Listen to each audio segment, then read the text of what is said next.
sinners, and saints. Dust off those horns and halos. It's time for Alan After Dark.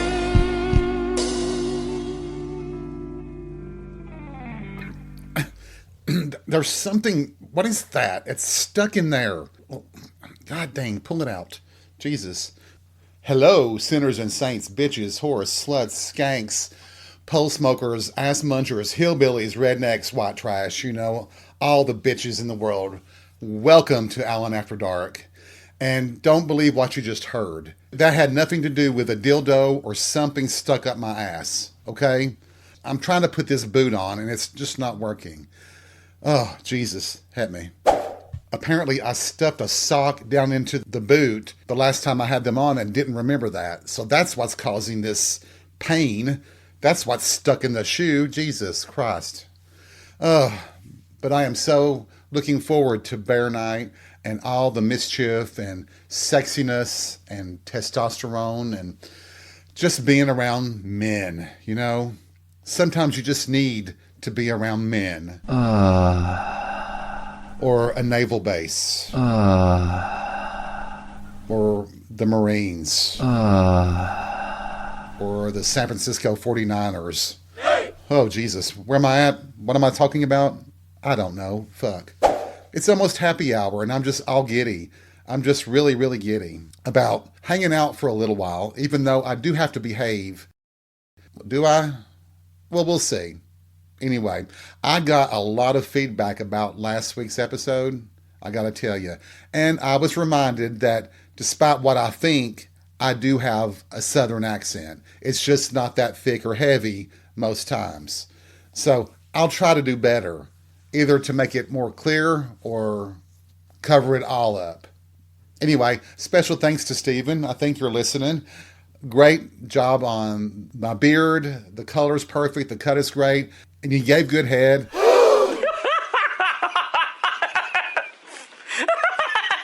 I'm joking. Bless my heart. I don't know what I'm saying. You know, Steven, you can say it. Yeah, you wish I'd give you head, you little bitch. And I would agree with that.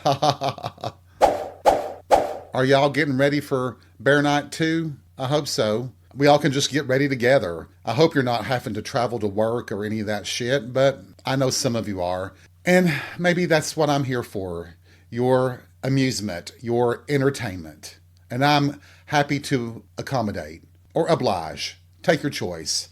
Maybe I'll start using more Southern slang words. Could I use any more if I wanted to? I don't know. We'll figure it out as we go along. And I do think this is just going to be one of the most random episodes of AAD ever because we've been so heavy the past few weeks. And I don't want to always be heavy, even though we are in the darkest of times and we are being manipulated by an orange turd. But enough about that bitch and his skanky wife. Yeah, I said it. Come and get me. Ugh. Got to admire her, though. She's hanging in there for the long haul. I'm pretty sure she just married him, hoping that he would have died by now. But it's all right. It's okay. Nature has this cunning way of dictating when you die. And for some of us, it's going to be much sooner than later. That's all I have to say about that.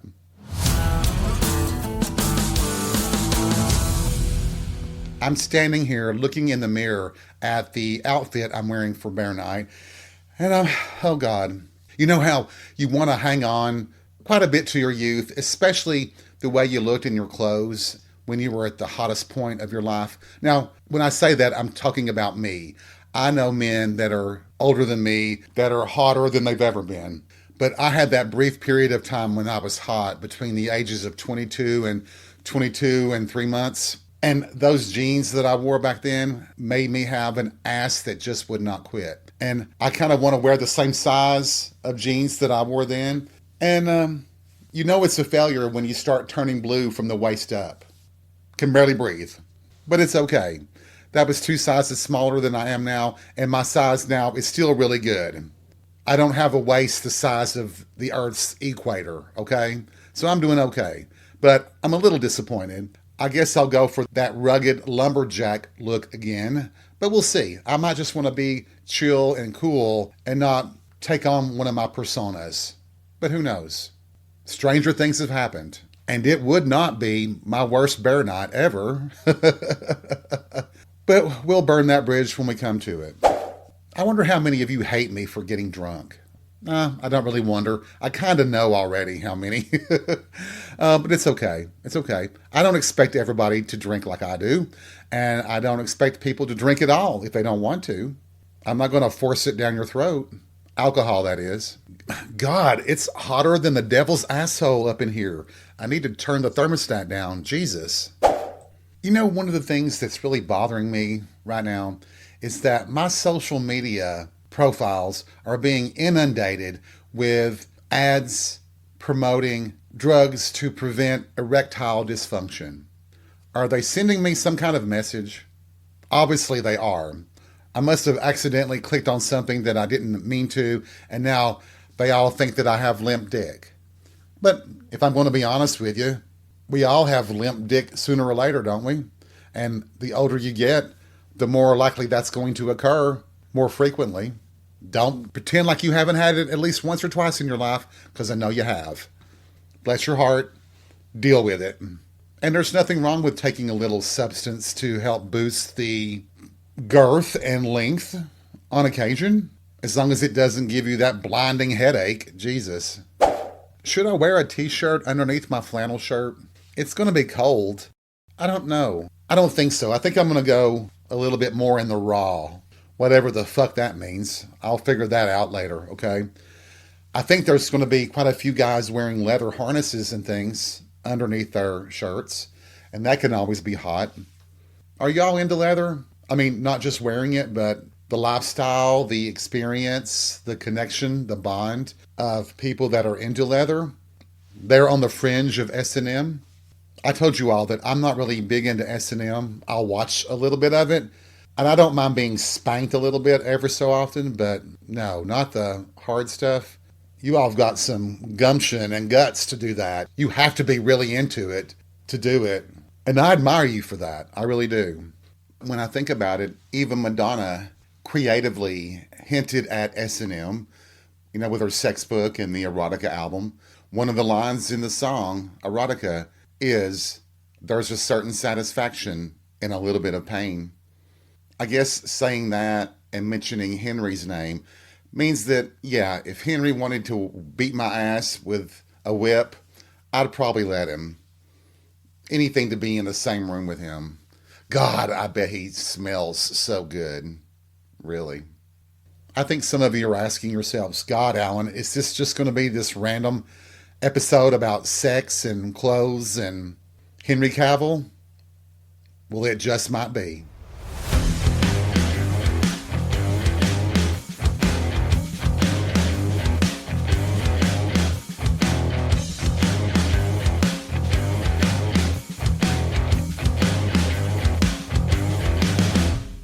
I was watching this program the other day.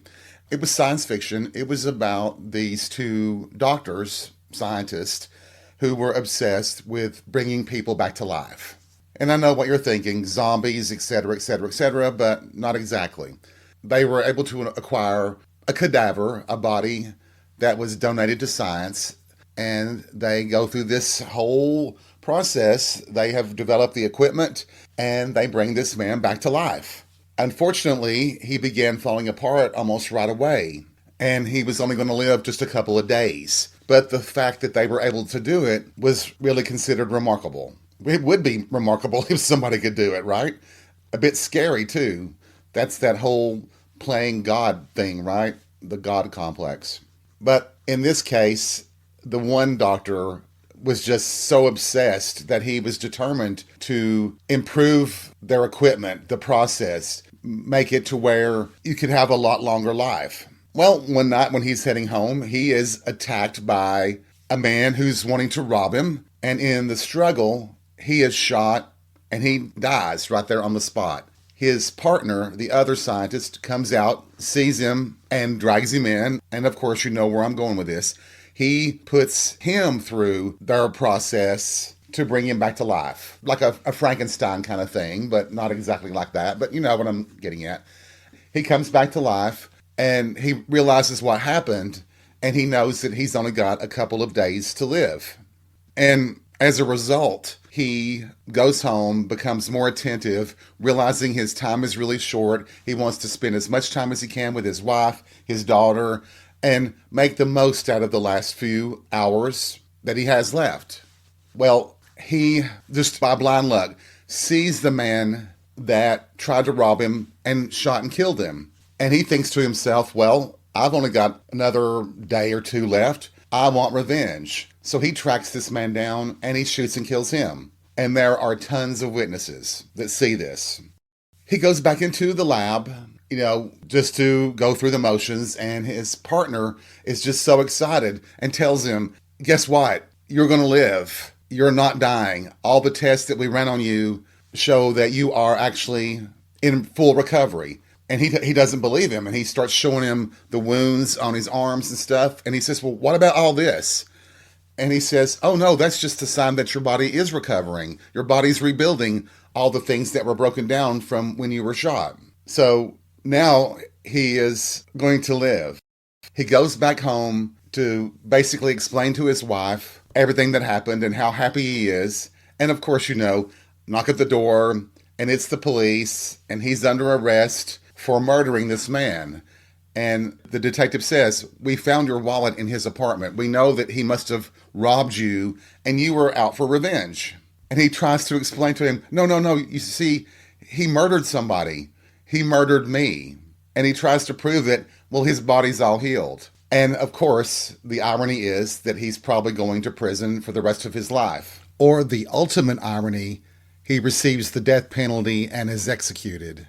What I'm getting at with this is what was said at the end of the program. The narrator says there's only value to life because we have death, meaning that if we didn't die, life would become less precious, less valuable, not as important. You would always have time to make things right. You would always have time to do all the things you wanted to do. And I really did think about that for a while, this notion about what makes life valuable. It's not just, to me, the fact that life will come to an end. We all know we're going to die. I don't think we all comprehend that. We don't accept it. But there are more things that you experience in life that give your life meaning and value to you. It's not because you're afraid that you're going to die tomorrow, even though I think that would be a good enough explanation to justify you doing what you want today, because there is a possibility that you could drop dead in the next 5 seconds, any of us. But I do think the comprehension of death is different. Like, I'll just use my mom for an example. I'm not trying to pick on her, but I was telling her about somebody who passed away, and she always asks, well, how old were they? And I said, on this one person I was telling her about, I said, well, he was 72. And she says, oh my God, that's so young. My mom is in her upper 70s. I get that. You view your life and your age differently based on how old you are. You don't want to think about being old. And my mom always scolds me when I say that I'm old. I look at it very differently too. I mean, I've changed my perspective based on my age. And I think that your changing view on the number, your age, does reflect on how you value living. For me, like just the first part of this episode, my excitement about going out to bear night, hanging out with the guys, talking and flirting, making out with a couple of guys that were really hot, getting drunk, just having a free-for-all fun time, that has value to me. Now, I'll admit the next morning when I wake up with a hangover, that's not so great, but it's those kinds of things that bring value to my life, having fun. And everybody has their own definition of fun. Mine is certainly different than most of yours. And it does provide that perspective. And losing good friends like we all have, and we've lost some at a young age too. And that's what I've always thought about for them, my grief for their loss, is that they stop having the experiences, the fun times that they were having before. That it just comes to an end. You don't get to go out and hang out with the bear guys and hot guys and make out and do the things that brought you joy and happiness in your life. Whether that's spending time with your children or grandchildren, or having sex with your husband or your wife. I remember one of the ladies who was one of the sweetest women I'd ever met in my life. She was diagnosed with what turned out to be terminal cancer. And she said the only regret that she had was that she would not be alive to see her daughter graduate high school. And that really put things into perspective for me about how you value your life and how you approach the joys and the sadness that life brings. At least we have an opportunity to be sad and to be happy because we're still here. I know the people that are religious and believe in an afterlife. I'm not so sure about that myself. I hope it's true. I hope that there is an eternity that we get to experience all the wonders and joys of the universe and appreciate that. But I have a feeling it's more like just going to sleep. You know, like when you're asleep and you're not dreaming, what is there in that experience? There's just nothing, right? If I'm not dreaming and I'm just asleep, there's nothing. It's like before you're born, when you're developing in your mother's womb. Do you all remember anything about that? Do you all have any experiences whatsoever? Or was there just nothingness? There's even nothingness the first year or so in our life, right? When is your first memory? And I think my first memories, if I'm really focusing hard, was probably when I do believe of my first birthday because I touched the candle and I burnt my hand. But that was a traumatic experience, and that might be why I remember it. But I'm not sure that I do remember that. I think my first memories are around maybe 4 or 5 years old. Not that it matters. I'm just saying. I guess you could say that why I'm talking this way is because I still am myself trying to work out the meaning of life.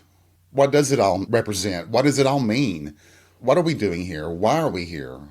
There has to be something more. I keep saying that, but does there?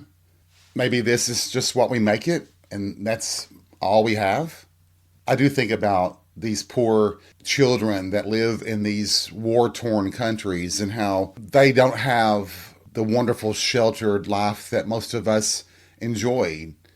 They live in a reality that is so different from ours that I don't think we can comprehend that. The people that survived the Holocaust, I would think after surviving that you would look at life so differently, that you would absolutely try to cherish and appreciate and indulge and enjoy every day afterwards when you were truly free again.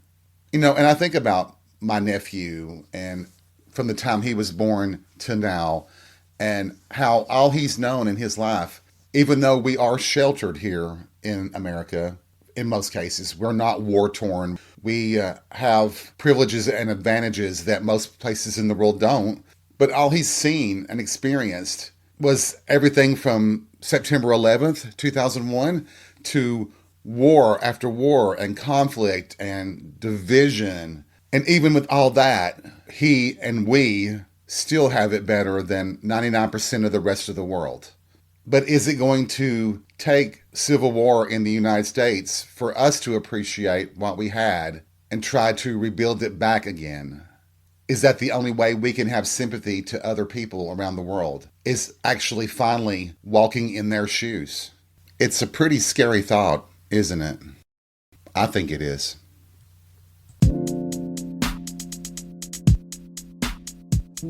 Well, thank you for listening to this episode of Alan After Dark. I hope you've enjoyed it. I know it was all over the place, but I try. I really do. I'll do better, I promise. But as always, remember, take life by the balls and be real. We'll see you soon.